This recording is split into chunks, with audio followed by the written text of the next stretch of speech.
Alright guys, so another follow-up video to the Caddx Nebula video I put out a few days ago.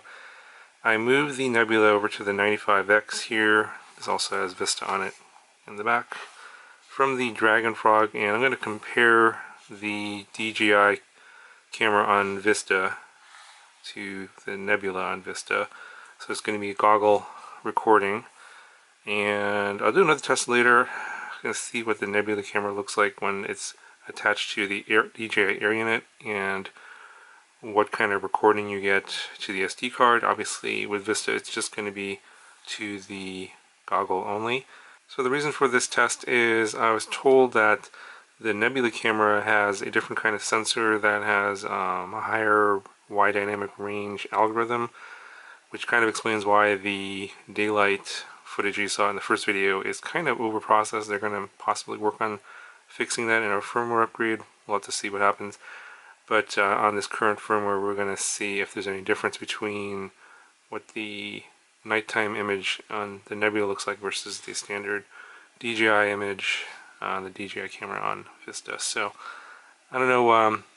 I looked a little bit at the footage. It looks like there's a little bit more light coming through on the Nebula versus the DJI, but it's I'm not 100% sure. So looking for your opinions on that. I think that at least where I flew on this test on a parking lot with some, I mean it's not super bright.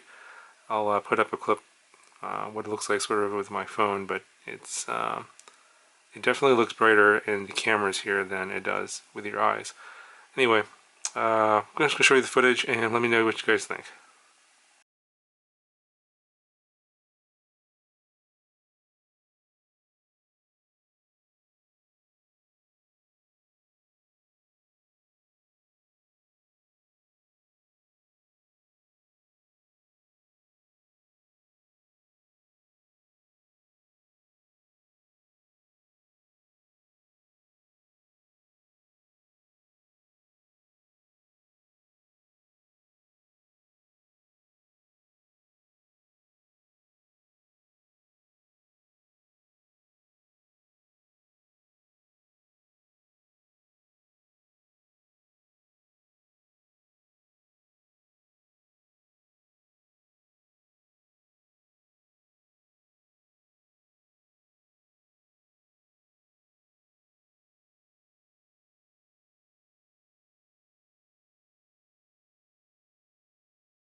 Okay, so this is about how well lit or not this parking lot is, and I'm just taking this footage with my cell phone just for reference.